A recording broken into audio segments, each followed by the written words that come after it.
അല്ല, ഇതൊന്ന് രാവിലെ തന്നെ പെറുക്കിക്കൊണ്ടിരിക്കുന്നത്. അല്ല, ഇത് പെറുക്കുന്ന നമ്മളെ പിലാച്ചപ്പല്ലേ, ഇതിനെ കൊണ്ടെന്താ പരിപാടി? ആ, പരിപാടി ഉണ്ട് കേട്ടോ. നമ്മൾ 1890 കിഡ്സ് എല്ലാം കണ്ടമാനം ചെറുപ്പത്തിൽ ചെയ്തായിരുന്നു കേട്ടോ. നല്ല ടേസ്റ്റുള്ള ഒരു സാധനം നമ്മൾ ചുട്ടെടുക്കുന്നതാണ് അടുപ്പിൽ. അത് ഏകദേശം ആൾക്കാർ കത്തി ഉണ്ടാവും. അപ്പോൾ കത്തിക്കില്ലാത്ത ആൾക്കാർ നമുക്കൊന്ന് കിച്ചണിലേക്ക് ഞാൻ വീണ്ടും ക്ഷണിക്കുകയാണ്. അതുപോലെ തന്നെ ഇതിൻ്റെ ഈർക്കണിയും കൂടി, തെങ്ങിൻ്റെ ഈർക്കണിയും കൂടി കാണുമ്പോൾ ഏകദേശം എനിക്ക് മനസ്സിലായിട്ടുണ്ട് എന്താണ് നമ്മൾ ഉണ്ടാക്കാൻ പോകുന്നത്. ഇനിയും കത്താത്ത ആൾക്കാർ നേരെ നമുക്ക് കിച്ചണിലേക്ക് പോയിട്ട് നമുക്ക് നോക്കി നോക്കാം എന്തെന്നാ ഈ നിക്കു സാർ ഉണ്ടാക്കുന്നത് കേട്ടോ. അല്ല, പിലാച്ചപ്പം പറഞ്ഞാൽ ചിലപ്പോൾ നിങ്ങൾക്ക് മനസ്സിലാവില്ല കേട്ടോ. ഇത് നമ്മൾ പാവിലയാണ് ഉദ്ദേശിക്കുന്നത് കേട്ടോ. അപ്പോൾ അതെല്ലാം നല്ല ഇതാണ് സാധനം. നല്ല വലിയ മത്തിൻ്റെ കിണറെടുത്തിട്ട് ഉണ്ടാക്കുക നമ്മൾ ചെറിയ ഈ പ്ലാവിലയിലാക്കിയിട്ട് ചുട്ടെടുക്കുന്ന ഒരു സംഭവമാണ്. ഇത് ഭയങ്കര ടേസ്റ്റാണ്. നമ്മൾ കുറേ കാലം നിങ്ങൾക്ക് തന്നെ ഇത് ഓർമ്മ വരുന്നുണ്ടാവും. അപ്പം പണ്ട് കാലത്തെല്ലാം നമ്മൾ എന്തായാലും ചെയ്യാത്ത ഒരാളും 1890 ഉണ്ടാകില്ല എന്ന് നമുക്കറിയാം. അപ്പോൾ ഇത് നല്ല രീതിയിൽ പിന്നെ ഇതിലേക്ക് കുറച്ച് കിണറിട്ടിട്ട് അതിൽ പാവിലേക്ക് കൊള്ളുന്ന കിണറിട്ടിട്ട് നാല് ഭാഗത്തും നല്ല രീതിയിൽ ലോക്ക് ചെയ്യുക. അതായത് നമ്മൾ തെങ്ങിൻ്റെ ഈർക്കിളിയെ കൊണ്ടാണ് ലോക്ക് ചെയ്യുന്നത്. അങ്ങനെ എല്ലാ ഭാഗത്തും ലോക്ക് ചെയ്തതിന് ശേഷം രണ്ടും അതുപോലെ തന്നെ മറ്റേതും അതേപോലെ തന്നെ വെച്ചിട്ട് ലോക്ക് ചെയ്താൽ മുന്നോട്ടേക്കൊന്നും വരാതെ ഉള്ളിലേക്ക് നല്ല പ്രസ് ചെയ്ത് ഒരു തരി പോലും നമുക്ക് കാണാത്ത വിധത്തിൽ ലോക്ക് ചെയ്യുക. പക്ഷേ ഇതൊന്നും ഇപ്പം കൂടുതൽ ആരും ചെയ്യുന്നില്ല എന്ന് തോന്നുന്നു കേട്ടോ.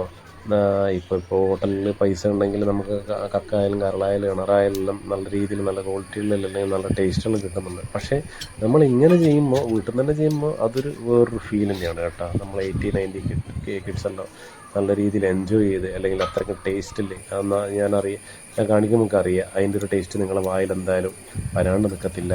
അപ്പോൾ നമ്മൾ മെല്ലെ ഇതിനെന്ത് ചെയ്യുന്നത്, അടുപ്പിലേക്ക് മെല്ലനെ ഇടുകയാണ് ചെയ്യുന്നത്. കണലിലേക്ക് രണ്ടെണ്ണമാണ് നമ്മൾ സെറ്റ് ചെയ്തിട്ടുള്ളത്. ആ രണ്ടും കണലിലേക്ക് ഇട്ട് ഇത് രണ്ട് ഭാഗത്തും നല്ല രീതിയിൽ ഫ്രൈ ആയതിനു ശേഷമാണ് നമുക്ക് എടുക്കാൻ പാടുള്ളൂ കേട്ടോ. ഇപ്പോൾ രണ്ട് ഭാഗത്തും നല്ലോണം നമ്മളെ സ്വമേധിയുള്ള പുറകിൻ്റെ അകത്തുള്ള കനലിൽ നല്ല രീതിയിൽ ഫ്രൈ ആയതിനു ശേഷം നമുക്ക് എടുത്ത് മാറ്റാം.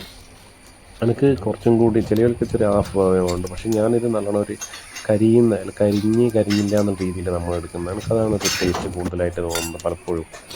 അപ്പോൾ നല്ല രീതിയിൽ നമ്മൾ കരിയുന്ന അത്ര ഈ ഒരു രീതിയിൽ എത്തിയിട്ടുണ്ട്. ഇനി നമുക്ക് നല്ലോണം പൊടി തട്ടി നമുക്കൊരു പ്ലേറ്റിലേക്ക് മാറ്റാം കേട്ടത്.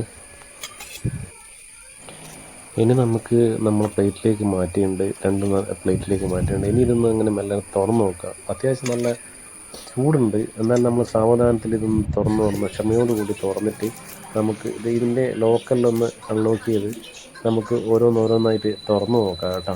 അപ്പോൾ ഞാൻ പറഞ്ഞില്ല കുറച്ചും കൂടി ഒരു പിന്നെ വേവ് കൂടുതലാണ് എനിക്ക് വേണ്ടത്. നമ്മൾ വിചാരിക്കും കാണുമ്പോൾ വിചാരിക്കും കരിഞ്ഞുണ്ടെന്ന് വിചാരിക്കും. പക്ഷേ ഈ ഒരു കരി അല്ലെങ്കിൽ അത്രയും ഒരു കുക്കായതാണ് എനിക്ക് കുറച്ചും കൂടി ഇഷ്ടം. അതാണ് അത്രയ്ക്കും നേരം ഞാൻ അടുപ്പിൽ വെച്ചത്. അപ്പോൾ ഓരോന്നോരോന്നായി നമ്മൾ നുള്ളി ഇടുന്നുണ്ട്. ഇതെന്ന് സംബന്ധിച്ചുള്ള അടിപൊളി ടേസ്റ്റാണ്. നമ്മൾ ഹൃദയത്തോട് നിൽക്കുന്ന ഒരു സംഗതിയാണിത്. കാരണം വെച്ചാൽ ഇതിൻ്റെ ഒരു ടേസ്റ്റ് നമുക്ക് വായിൽ ഒരിക്കലും മാറില്ല. അപ്പം നമ്മൾ ചക്കരെല്ലാം കൊടുത്തിട്ട് നല്ല അഭിപ്രായമാണ് പറഞ്ഞത്. വീട്ടിൽ ഏതെങ്കിലും ഒരു ഇടവേള ഇൻ്റർവെല്ലിൽ കിട്ടുമ്പോൾ നിങ്ങളത് ചെയ്യണം എന്നുള്ള ഞാൻ പറയുന്നത്. അപ്പോൾ അടുത്ത വീഡിയോ ആയിട്ട് പെട്ടെന്ന് തന്നെ കാണാം. അപ്പോൾ ഫോളോ ചെയ്യാത്ത ആൾക്കാർ ഫോളോ ചെയ്യുക, ലൈക്ക് അടിക്കുക, കമൻറ്റ് അടിക്കുക, ഷെയർ ചെയ്യുക. അപ്പം ബൈ, അടുത്ത വീഡിയോ ആയിട്ട് പെട്ടെന്ന് തന്നെ വരാം കേട്ടോ. ഓക്കെ, ചലാ ബാബു.